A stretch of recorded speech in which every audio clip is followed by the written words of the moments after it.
नमस्कार विद्यार्थी मित्रांनो, मी अजित कुमार शिंगार पत्रे यूट्यूब चॅनलला तुमचं सहर्ष स्वागत करत आहे।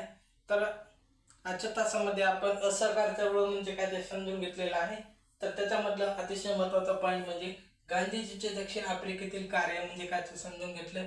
त्यानंतर गांधीजीचे भारतात आगमन, त्यानंतर सत्याग्रहाचे तत्वज्ञान, त्यानंतर चंपारण्य सत्याग्रह, खेडा सत्याग्रह, त्यानंतर अहमदाबादचा कामगार लढा, त्यानंतर रोलट कायद्याविरुद्ध सत्याग्रह, जालियनवाला बाग हत्याकांड म्हणजे काय ते आजच्या तासामध्ये संपूर्ण डिटेलमध्ये तुम्ही यूट्यूबला प्लेलिस्ट मध्ये जाऊन बघू शकता। व्हिडिओ आवडला असेल तर लाईक करा, सबस्क्राइब करा, लाईक करा, शेअर करा, कमेंट्स करा। धन्यवाद। तर माझे इंस्टाग्राम 2 चॅनल आहेत, त्यांना जास्तीत जास्त लोकांपर्यंत पोहोचा, कारण की मी मागील 5-6 महिन्यापासून आपण सरळ शिवीची बॅच ऑनलाईन घेण्याचा मी प्रयत्न करत आहे, तर प्रोत्साहन द्यावे। तर यूट्यूब चॅनल आणि इंस्टाग्रामवर फॉलो करा, सबस्क्राइब करा, बेल आयकॉन प्रेस करा। धन्यवाद।